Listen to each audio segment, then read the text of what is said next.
Oi pessoal, vim aqui gravar esse vídeo porque tem muita gente me perguntando o que é isso que eu estou ajudando a construir. O que é isso de plebiscito, reforma política. Então eu resolvi explicar de uma vez por todas o que é o plebiscito popular por uma constituinte exclusiva e soberana do sistema político. Para me ajudar um pouco, se vocês quiserem também depois ver, tem uma apresentação que eu usei aqui embaixo no vídeo, mas na legenda mesmo. Tem o site do plebiscito, o Facebook do plebiscito e o Google pra qualquer coisa que vocês queiram saber. Então tá bom. O plebiscito vai acontecer de 1 a 7 de setembro em todo o Brasil. Pra votar, você tem que descobrir uma urna que vai ter perto de vocês, vai ter no site. E aí já tem comitês em todos os estados do Brasil, em muitas cidades, já tem comitês regionais. Então é só você descobrir onde vai ter uma urna perto de onde você vai estar, de onde você mora, de onde você trabalha, de onde você vai estar viajando, enfim. E se não der, se não tiver nenhuma urna perto, ou se você não quiser ir, vai ter uma votação online também pelo site. Bom, agora eu vou explicar um pouco de como é que foi que surgiu o plebiscito, né? Tudo começou com as manifestações de junho e julho, que as pessoas foram para as ruas por causa dos 20 centavos, daí depois não era mais por causa dos 20 centavos, as pessoas já estavam pedindo mais educação, mais saúde, falando que o povo decidiu, ou para a roubalheira, ou paramos o Brasil, e uma das grandes bandeiras que tinha era contra a corrupção, né? E a questão da crise de representatividade que surgiu, né, contra o governo, contra todos os partidos. Então tinha aquela coisa dos manifestantes pedirem para não ter nenhuma bandeira, movimento social tem causa e não tem partido, aquela coisa de somos apartidária, e aí falando que isso é mais do que um grito contra o aumento das tarifas, mas é um grito popular de quem não aguenta mais corrupção. E essa crise ela não atingiu só as instituições, também os partidos políticos, e mostrou uma desconfiança generalizada da população. E daí, frente a isso, a Dilma teve uma boa sacada, né? Ela lançou que faria um plebiscito oficial, no caso, para perguntar para a população se a população queria ou não uma reforma política. Então assim, vocês estão descontentes com a política? Então vamos fazer uma reforma política? Ela ia só fazer uma consulta para a população para ver se era isso que a população queria. Mas em menos de 16 horas ela foi vetada pela base aliada dela, porque é claro que isso não é interesse de ninguém, né? De nenhum político, de nenhum partido, quer dizer, de alguns sim, dos que entraram pro plebiscito, mas não é interesse da maioria dos políticos. Aí, para explicar um pouco disso, é legal a gente entender como é que o sistema político funciona hoje no Brasil, né? Para você ser candidato, hoje, oficialmente, você precisa ser filiado a um partido político, ter uma idade mínima que cada cargo exige, e isso varia de cargo para cargo. Então, por exemplo, presidente, acho que é 35 anos, aí deputado, vereador, 18 anos, sei lá. E aí cada cargo é uma idade. E precisa ser naturalizado brasileiro e morar na cidade por onde você vai se candidatar. Isso oficialmente. Mas extraoficialmente, você precisa de dinheiro. E por que isso acontece? Porque no Brasil é permitido financiamento privado de campanhas. E não tem um teto de gasto para as campanhas políticas. Então, por exemplo, para você ser candidato a deputado estadual, no estado de São Paulo, você precisa de uma média de 4 milhões. Isso assim, uma candidatura que não necessariamente você vai se eleger.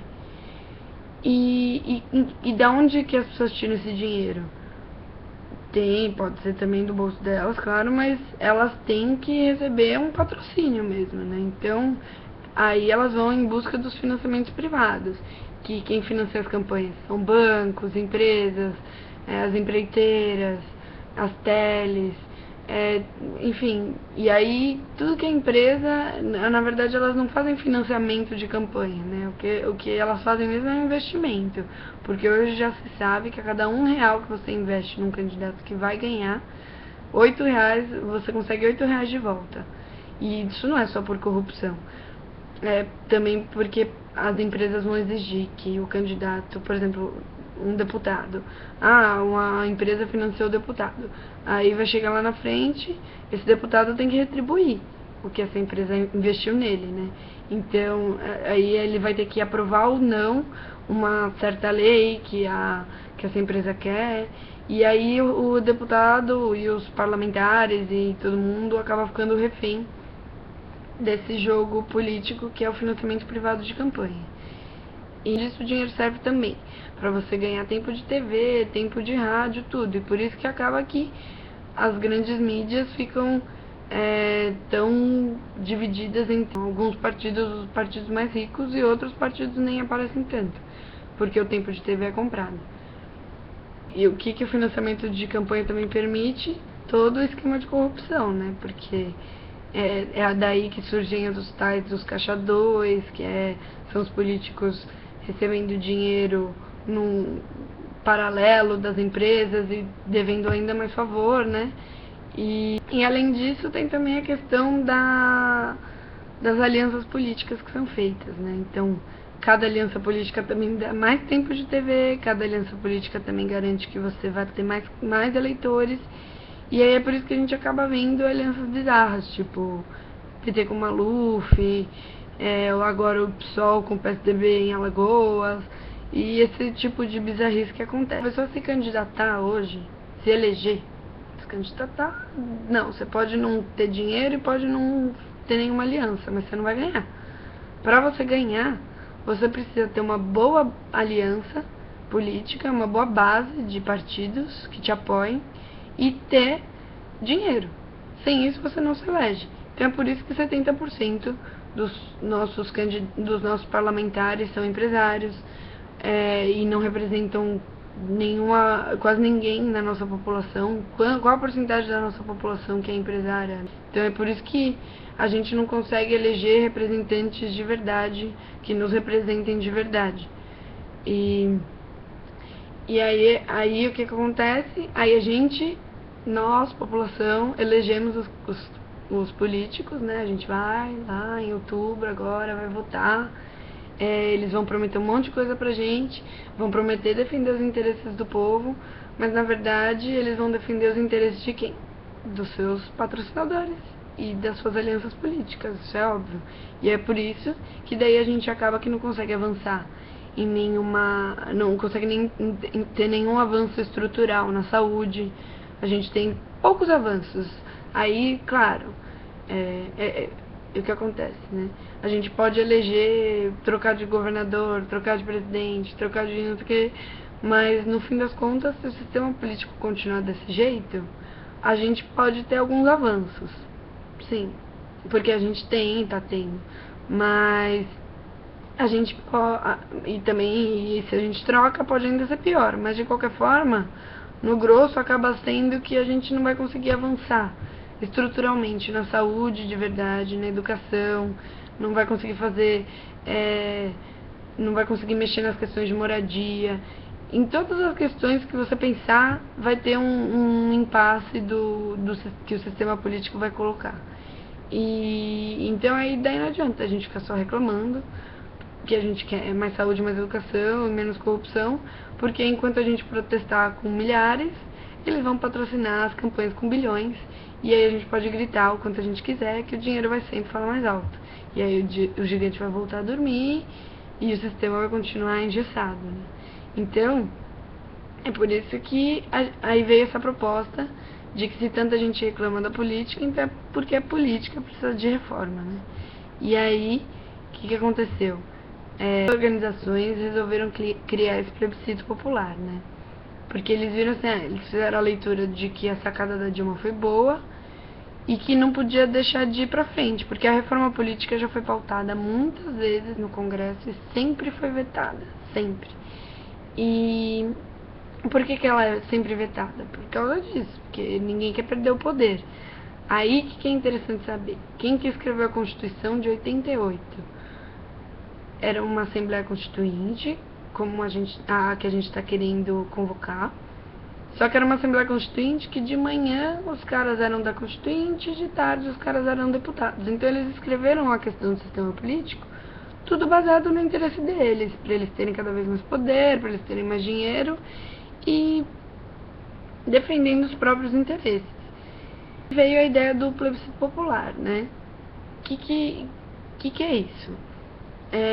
Por que a gente acha que um plebiscito popular é importante, pode dar certo? E o plebiscito, o que é isso, né? É o plebiscito popular.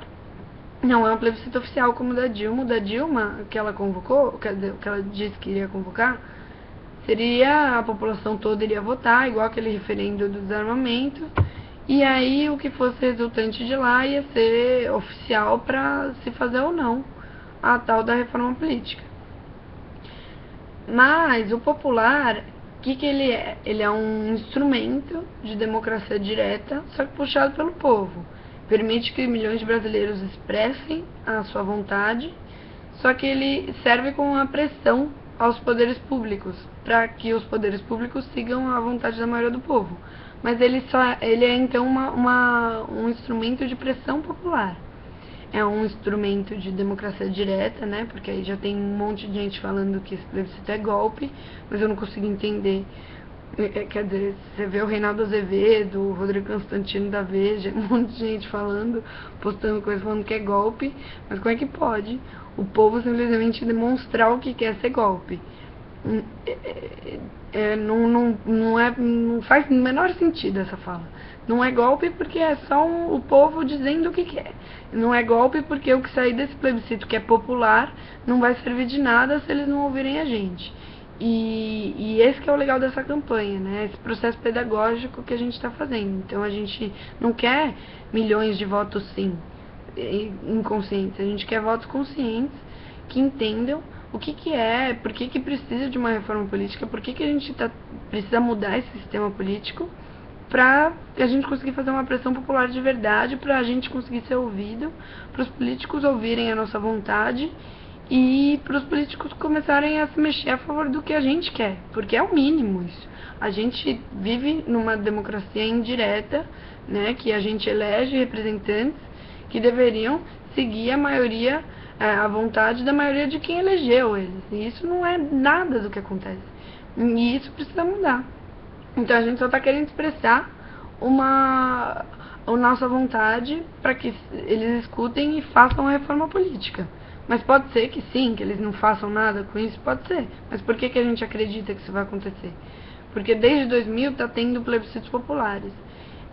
Teve o plebiscito da dívida externa em 2000, teve o plebiscito contra a privatização da Vale, e esses dois não foram tão representativos, então não tiveram grandes efeitos. Mas em 2002 teve o plebiscito da ALCA, que era a Associação de Livre Comércio das Américas, que o Brasil estava para entrar.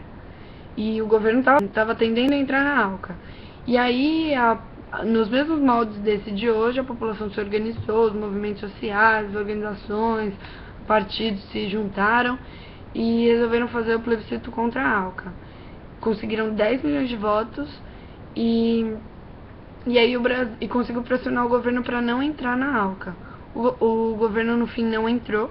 Claro que não foi só por causa da pressão popular, óbvio, mas tinha um monte de tensões puxando para entrar e tinha também a tensão puxando para não entrar. E aí tem até uma declaração do Lula falando que esse plebiscito popular foi fundamental para ajudar a tensionar para o lado de não entrar, né? Então é isso.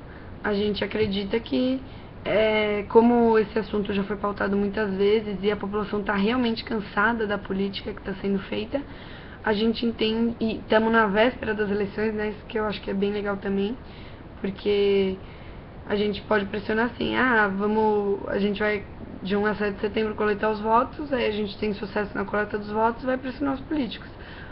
Você não tá afim de fazer uma constituinte por um novo sistema político? Bom saber, porque as eleições estão aí, então aí a gente não vai votar nesses candidatos que que simplesmente não quiserem apoiar a Constituinte. E aí tá bom, então plebiscito popular é isso, Constituinte.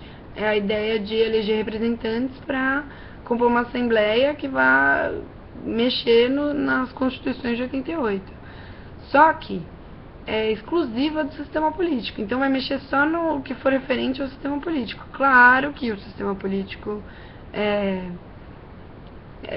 pode variar muito da compreensão de quem estiver fazendo, mas aí vai ter gente que vai querer que mexa só nas questões eleitorais, vai ter gente que vai querer que mexa em muitas coisas que envolvem a política, porque a política envolve tudo. E aí vem de novo o fato das pessoas dizerem que é golpe, porque vai mexer nos nossos direitos, vai mexer no que a gente já conquistou.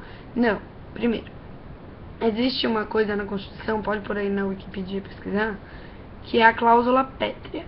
A cláusula pétrea, ela fala de artigos da Constituição que são imutáveis, por emenda, por constituinte, por reforma política, eles são imutáveis. Eles só seriam mutáveis, sei lá, se tivesse uma revolução. Mas isso não é o que a gente quer uma constituinte exclusiva do sistema político. Nessa cláusula pétrea está todos os direitos individuais que já foram conquistados e muitos outros direitos. Então tem o direito à vida, direito à propriedade, tem um monte de coisa que a gente não pode mudar, exceto se for para ampliar. Então não tem como ser golpe, a gente não quer, ninguém quer mudar nada, ninguém quer fazer um golpe, a gente só quer mexer na questão da Constituição referente ao sistema político. Que tudo bem, a compreensão pode ser diversa, mas é exclusiva do sistema político. E é exclusiva também porque a gente não quer políticos hoje, os políticos vigentes hoje, os parlamentares que estão aí no poder, reformando o nosso sistema político, porque aí pode piorar ainda mais. A gente quer então eleger uma assembleia com novos representantes que não são políticos e que não vão ser políticos nos próximos anos, para que não haja conflito de interesse. Então, é isso. Então, a Constituinte exclusiva é por isso. E soberana é referente à soberania do povo, né? Como está na Constituição, o artigo 1º, todo poder emana do povo. Então, soberana é referente à nossa vontade. E soberana também porque o que for decidido nessa Assembleia, nem o Executivo, nem o Legislativo e nem o Judiciário vão poder mexer. A não ser que lá na Câmara eles façam novas emendas, então aí vai entrar para a Constituição como a Constituição é hoje. E do sistema político, né? Já falei. O que é legal? É uma luta, é a maior luta central dos últimos anos, né? Já tem quase 400 organizações envolvidas. Não é apartidária, tá? É uma coisa transpartidária, suprapartidária. A gente quer que qualquer partido que queira entrar entre, porque isso é bom, a gente vê que os políticos que estão trabalhando hoje querem uma reforma política, mas a maioria dos partidos não está entrando. Mas, enfim, tem quase 400 organizações que vão desde ONGs, associações, tem pastorais, tá CNBB, tem tudo que você possa imaginar. Olha lá no site os participantes, a Casa de Lua que eu faço parte, tá?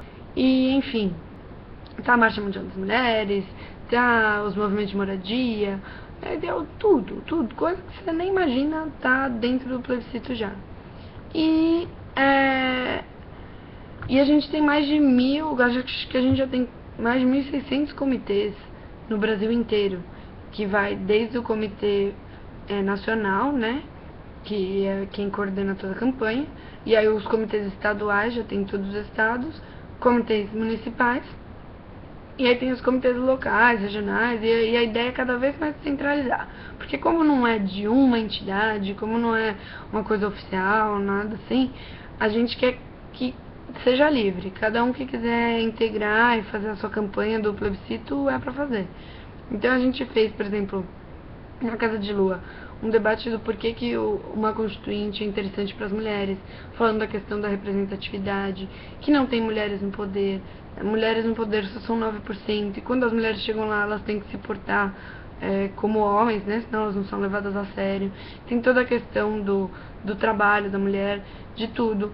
Fizemos também uma questão, um debate da Constituinte com as redes, por que a Constituinte, por que mudar o sistema político é importante para o avanço da democracia nas redes.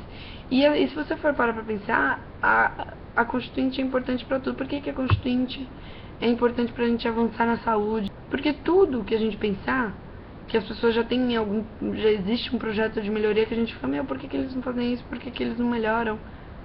Porque eles não querem, porque eles têm que defender os interesses dos patrocinadores e que os patrocinadores são sempre quem, por exemplo, na saúde.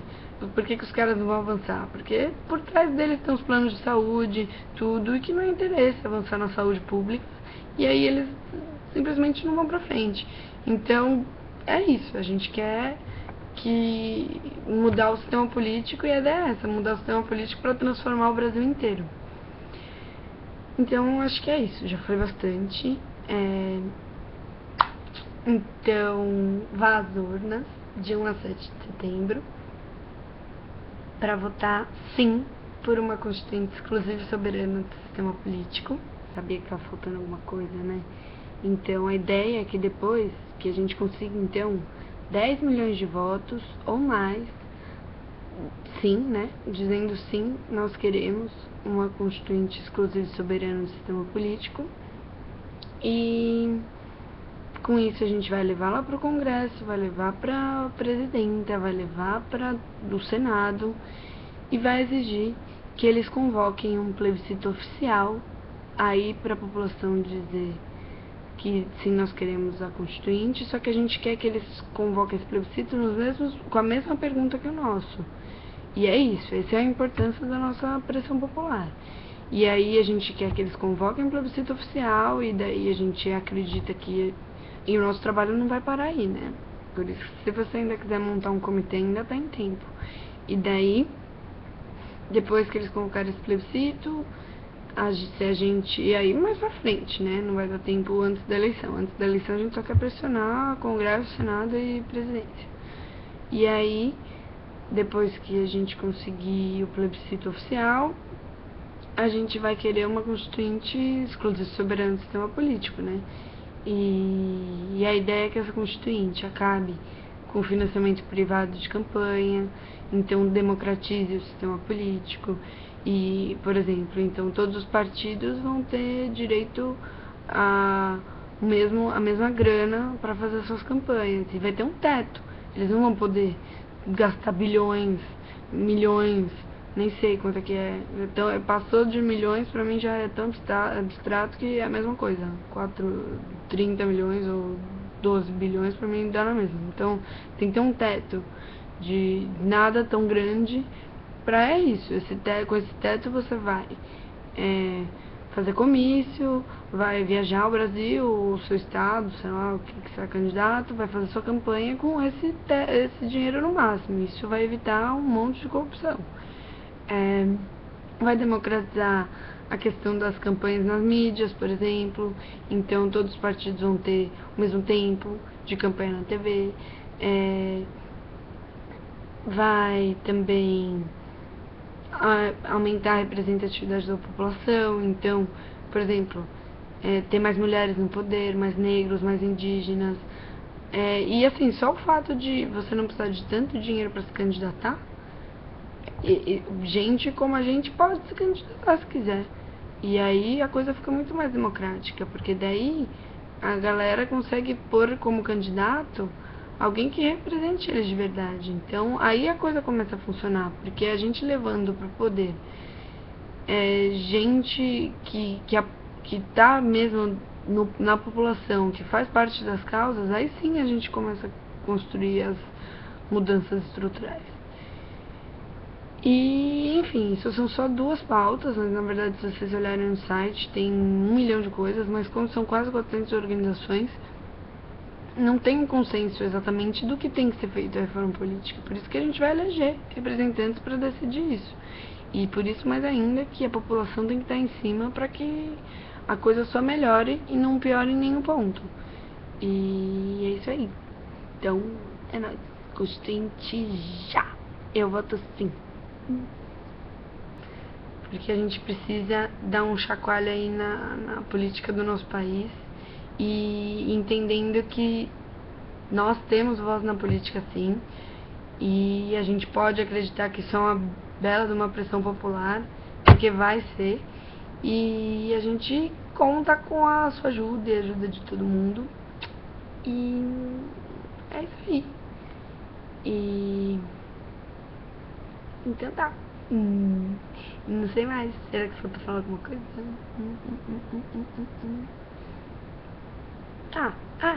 Se você quiser, você pode ser uma urna. Que nem eu vou ser. Eu vou ser uma urna. Eu posso coletar o seu voto.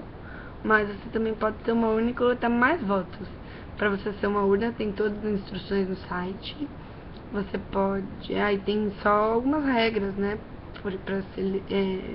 Pra legitimar a votação. Então você tem que ter um material que ou você pode imprimir, ou você pode buscar em algum comitê que já existe. Tem uma lista de assinatura, um mapa de apuração, tem a cédula. E aí você monta uma caixa, pode ser uma caixa de sapato. E se você coletar 10 votos, ótimo. Ou então ajuda a divulgar a gente, ajuda a divulgar o plebiscito, faça parte, tome o plebiscito pra você também, porque é seu, é meu, é nosso. E se a gente conseguir mudar o sistema político, a gente vai conseguir ter muitos e muitos avanços. E é isso aí. Qualquer dúvida, estamos aí. Tchau, tchau!